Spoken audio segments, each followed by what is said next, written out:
mis amigos y mis amigas alemanes puedan entender.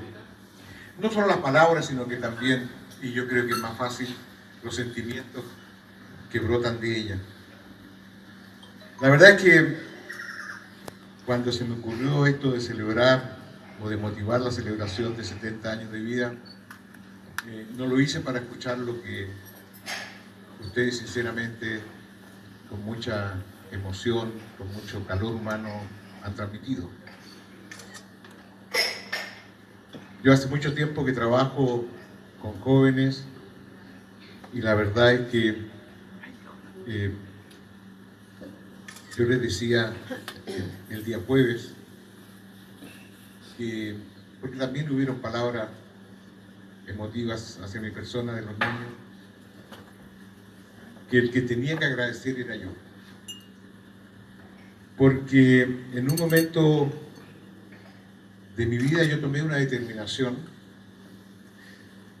Yo estuve prisionero en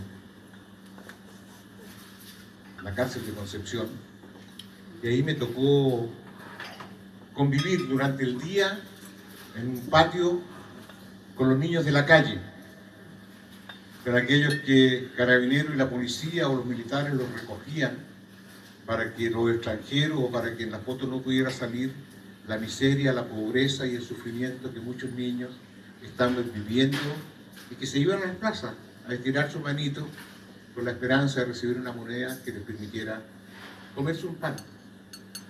En ese tiempo no creo que era para comprarse un pito como podría ser ahora, aunque yo lo hubiera justificado si hubiera sido así. Y allí tomé una decisión junto a Camilo Vial, que él nos visitaba todos los días. Era el año 74. Y la verdad es que uno no estaba seguro si iba a salir con vida o no. Muchos de los que llegamos ahí salieron y no retornaron. No sabemos dónde están incluso algunos. Porque el 74, sobrevivir en una cárcel en Chile era una lotería. Felizmente, algo yo tendría que haber hecho o digamos, haber tenido tareas pendientes que no permitieron que yo partiera acompañando a un grupo de esos que no se sabe dónde están. Y tomé la decisión, hablando con Camilo, de decirle, ¿sabe qué más, padre? Si yo salgo vivo de esta, me voy a dedicar a estos chicos con los cuales convivía yo durante el día. Pero fue una promesa así como, a lo mejor podría darme el lujo de esa ilusión porque, como les decía, uno no sabía si al otro día iban a ser vivos. Pasaron los años, me fui a Alemania y llegué con la intención de primero no estudiar alemán y volver a Chile, lo que me costó bastante. Después conocí personas como Marita Ángel Ile y después a Herman, que me empezaron a demostrar o a mostrar que a lo mejor valía la pena hacer un esfuerzo para vivir en Alemania. Conocí a una amiga del corazón que todavía la estimo mucho, como es Renate, que algunos de ustedes conocen. Ella me convenció mucho más a que valía la pena vivir en Alemania. Y que yo quería terminar mi estudio, porque yo había estudiado, cosas que ya muchos se olvidaron. Yo estudié hasta el segundo año de periodismo en la Universidad de Concepción. Y tenía la idea a lo mejor en Alemania de terminar los estudios y proseguirlos. Sin embargo, por razones X de salud, no pude y tuve que buscar otra carrera. Y en esta amistad con Marita, con Karen, con Claudia, ese grupo que había ahí, descubrí que había una carrera que a lo mejor podría ser interesante, y la estudié. Por ello hice muchos ramos en común. Y me sirvió para formarme profesionalmente en lo que era la concreción de esa ilusión o esa promesa de la cárcel de Concepción. Me permitía tener las herramientas profesionales para poder trabajar con jóvenes y niños de la calle. o sin familia. Y volví a Chile. Y volví primero a trabajar al Pablo VI, ustedes conocen. Después de muy pocos meses me pareció que era inadecuado seguir trabajando ahí. Y me inicié en la etapa de concretizar este proyecto, que era una casa para jóvenes, que no eran cualquier jóvenes. Los primeros, y aquí está Ronnie, que debe ser el tercero o cuarto que llegó en noviembre del año 1991. Daniel fue el primero. No eran cualquier situación, eran jóvenes que estaban estorbando, molestando en el Pablo VI.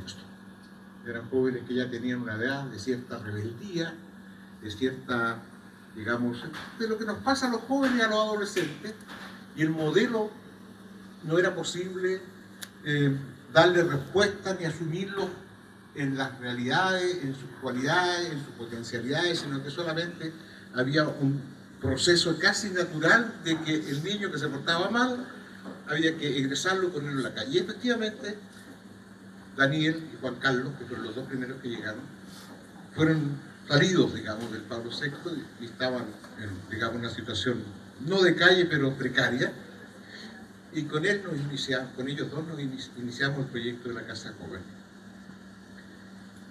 Y yo les decía el jueves a los chicos, yo tengo que agradecer, porque la verdad, incluso se los dije, porque a ustedes los conozco hace mucho tiempo, no conocía las caras, a lo mejor los nombres, pero yo sabía en algún momento que ustedes se iban a encontrar conmigo y que yo me iba a encontrar con ellos. Porque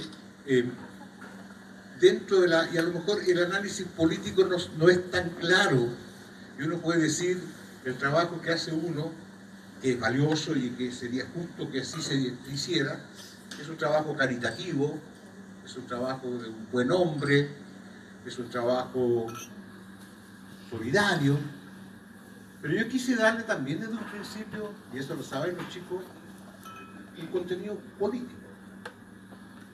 Porque estos eran niños sin derechos. Estos eran niños y jóvenes expulsados prácticamente de la sociedad. Primero de sus familias. Yo no puedo decir aquí, porque muchos de ustedes pueden pensar, pero ¿cómo Mario está hablando de estas cosas si los chicos están aquí? Yo tengo una confianza con ellos que me permite poder decirle a ustedes que muchos de ellos fueron echados de sus casas, sufrieron la violencia brutal, se sintieron desplazados de esta sociedad, partiendo de su familia, y más encima se les castigaba con pobreza, con ignorancia, etcétera, etcétera. Con situaciones de vida en hogares que eran inhumanos, porque hoy día en el Pablo VI hay 78 cupos, pero cuando nosotros llegamos con Andrea y con Rafael, nosotros vivimos 6 meses ahí, había 360 niños. Es decir, ¿cómo sería posible que un modelo pudiera dar respuesta a las necesidades y a los derechos que esos niños tenían?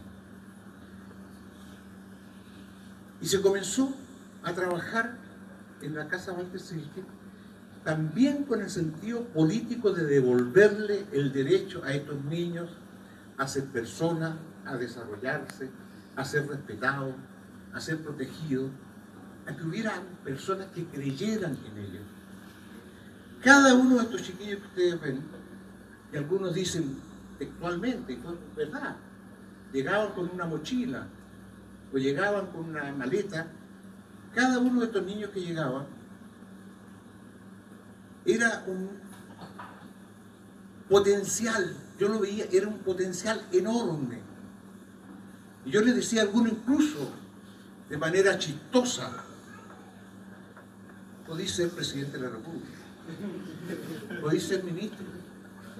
Hoy día acaba de llegar hace pocas semanas un chiquillo excelente para el fútbol. Puede ser Alexis Sánchez. Porque cada uno tiene potencialidades.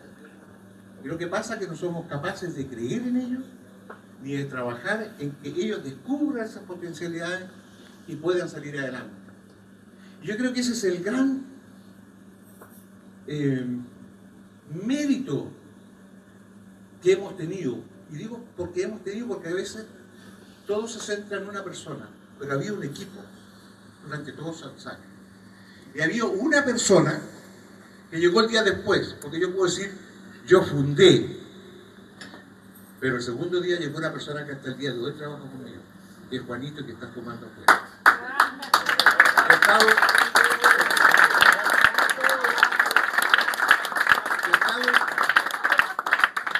Que ha estado en la sombra, que muchas veces no ha recibido el reconocimiento, pero que muchas veces tuvo un papel mucho más importante que yo. Porque Juanito ha sido desde un principio, o fue desde un principio, lo que se decía el nochero. Y ustedes se imaginan, yo lo viví en carne propia, que cuando cae la noche y hay que ir a acostarse, las cosas que pasan en la cabeza de un niño, de un joven, son increíblemente importantes. Y es importante en ese momento de escuchar. ¿Cuándo quiere conversar uno? ¿A las 7 de la mañana? ¿Cuándo quiere tomar un vinito? ¿A las 7 de la mañana o conversarlo a las 11 de la noche? A las 11 de la noche. Y Juanito fue siendo un depositario digamos, de secretos, de historia, de experiencias de cada uno de los chiquillos. Por eso que lo respetan. A veces mucho más que a mí, porque eso lo ha ganado también. Y nosotros tuvimos la capacidad como equipo de poder tener la sapiencia. En algunos casos hemos fracasado, porque hemos llegado tarde, en fin. Pero yo diría que la gran mayoría, porque fuimos capaces de buscar los nudos en la vida de las personas que significara liberarse. Significara que se conocieran y creyeran en ellos. Que no creyeran que si le dijeron tontito cuando chico, cuando le costaba aprender a leer y escribir, se la creyera. ¿Ya? Y así fuimos avanzando y se fue desarrollando un proceso maravilloso, con resultados maravillosos, porque cuando aquí Luis, con sus lágrimas de sus ojos, agradece y cuenta su experiencia, uno se da cuenta de que cuando uno suelta estas amarras, pueden volar. Y yo tengo dos metáforas con las cuales trabajo. Una es, dejemos de ser gallina, seamos águilas, cóndores. Y a veces se me quedan mirando y me dicen, este viejo está hueón. Y yo le digo, ¿cuál es la diferencia entre la gallina y el cóndor? ¿Y cuál es la diferencia? La gallina está todo el día picoteando la tierra mirando hacia abajo, ¿ya? Buscando alguna huevita para poder comer. Y no vuela. No tiene visión, no ve más allá de lo que está ahí. Y sin embargo el cóndor es el pájaro que más alto vuela. Es el pájaro que más visión tiene. Y por ello siempre les digo, dejemos de ser gallina y seamos cóndor. Además, imagínense ustedes lo que significa para un cóndor tener esa experiencia maravillosa de poder mover libremente sus alas y poder observarnos a nosotros en miles de kilómetros o miles de metros de altura hacia nosotros. Y uso una segunda metáfora, porque también me parece importante. A veces creemos los adultos que tenemos la respuesta y la manija para manejar la vida de estos chiquillos. Y no es así. Los chiquillos tienen que desarrollar también su libertad. Y por eso yo les digo, cuando llegan, te voy a invitar a un viaje, en un tren.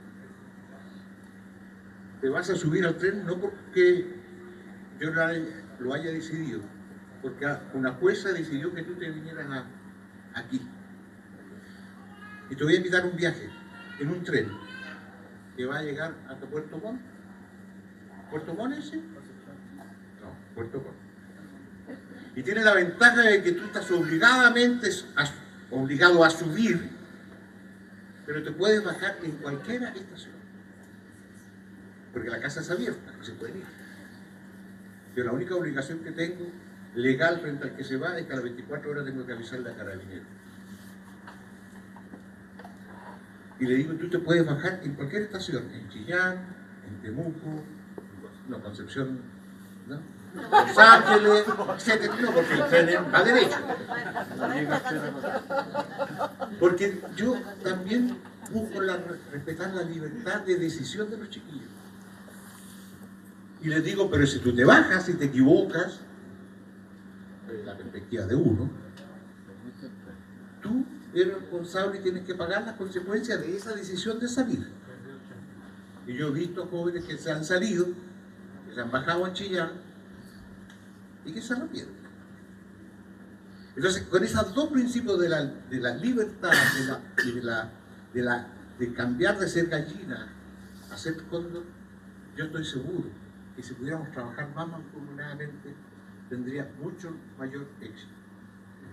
Yo aprendo de todos los días de los chiquillos. Quizás motivado, Marita, por el trabajo que tuvimos que hacer sobre Paulo Freire, cuyo principio es: la educación no es una caja donde uno va a buscar plata y va a buscar conocimiento. Mete la tarjeta, la saca y saca conocimiento.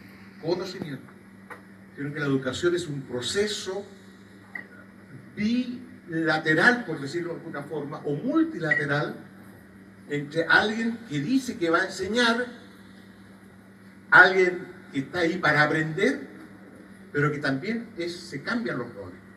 Que aquel que dice que va a enseñar, en ese proceso de interacción, aprende del que se dice que tiene que ir a aprender. Y motivado por eso, he podido sobrevivir, entre comillas, durante tantos años. Pero también quiero hacer otra reflexión que me preguntaban el otro día en una conversación. Yo siento que como que estamos viviendo, y yo personalmente viviendo yo trabajo mucho siempre con psicólogos y psicólogas, como que estamos viviendo una época de mucha depresión. Chile, de por sí Chile es un país enfermo. El nivel de las enfermedades psiquiátricas, psicológicas ha ido aumentando. Y eso tiene que ver con la sociedad que hemos ido desarrollando. Y yo les decía, yo me siento como en una situación de depresión social y política. Yo personalmente viviendo como una depresión social y política. Porque pusimos muchos esfuerzos. Pusimos esfuerzos desde antes del 70 para construir la victoria del 70. Pusimos muchos esfuerzos, sueños y digamos, ganas y compromiso para desarrollar, y no quiero aquí entrar en una polémica política, para desarrollar lo que para mí personalmente ha sido los 1000 días más hermosos que he podido vivir en mi vida. Y que yo sé que con muchos de los que estamos aquí lo sentimos así. Porque estábamos construyendo, pese a todos los errores que se nos pueden achacar, una sociedad distinta. Nosotros somos la generación que hemos estado más cerca de los sueños que hemos tenido. Y que brutalmente el año 73 se nos cortó. Y también con mucho compromiso tratamos de salir adelante en el periodo de los 17 años de dictadura. Y también pusimos mucho empeño en tratar de hacer un aporte en la reconstrucción de la democracia de este país. Y después de 27 años de democracia, tenemos que llegar a la conclusión de que hicimos muchas cosas mal. No fuimos capaces de cambiar los ejes de desarrollo, tanto económico, político como social. Hemos alimentado una sociedad que nos hace más adversarios que colaboradores. Una sociedad que mira más el bolsillo que lo que Y yo digo siempre que mira más el tener que el ser, con una capacidad de discriminación pero horrorosa, porque las leyes de discriminación son letra muerta mientras no se encarnan en la vida de cada uno de los chilenos y chilenas. Y nosotros vemos hoy día, y lo voy a decir abiertamente, yo sé que mis chiquillos me van a entender, nosotros tenemos en nuestro grupo realidades distintas, personas distintas, tendencias distintas, pero aquellos que son catalogados como minorías y que están presentes en nuestro grupo, hemos tratado de que nunca se sientan discriminados, nunca se sientan discriminados, que sean partícipes activos de sus movimientos que buscan el respeto, la integración, la liberalización, etcétera, etcétera. Y estamos en un mundo en que, ¿cómo recibimos a la gente que está llegando de otros países y que tiene una diferencia con nosotros, que es el color de la piel? Porque mientras llegan los mexicanos, o mientras llegan los españoles, o mientras llegan los alemanes, franceses, son bien recibidos y les cantamos y verán como quieren en Chile al amigo cuando es forastero. Y cuando llega un negrito o una negrita, creamos el programa de retorno voluntario y le ponemos un avión. ¿Ah? Humanitario. Perdón, el retorno humanitario, la política humanitaria. ¿Y quién es? Y aquí está Juanita, y está Polo, no sé si hay otro caso más. ¿Qué sentimos? ¿Cómo nos recibieron en el extranjero? Tuvimos problemas de integración, pero encontramos un grupo que nos acogió. Y cada uno de nosotros tuvimos la experiencia de la acogida. Y estamos viviendo una sociedad en que ser negro, tener la piel oscura, nos molesta, nos molesta. Y eso me lleva a mí personalmente a vivir ciertos procesos depresivos en la política, que a veces me quita fuerza para seguir luchando. Me gustaría bajar la cortina y, no sé, ir más veces a San Pedro de Atacama, en concretar el viaje que tenemos pendiente. A San Pedro dijimos que no. No. O concretar un viaje pendiente, un sueño que tenemos varios hermanos de subirnos a un barco y hacer un crucero en el sur de Chile. Es decir, bajar un poco la cortina para a ver el tiempo que nos queda, poder gozarlo, entre comillas, como la sociedad nos exige, porque hoy día en una conversación de mesa, quien nos dice que no ha estado en el extranjero, Cancún o qué sé yo, es como... Entonces yo no sé si entienden un poquito lo que yo quiero decir. Estamos en una situación difícil, muy difícil. Yo creo personalmente que estamos viviendo un proceso de regreso, ¿ya? De contrarreforma, de involución.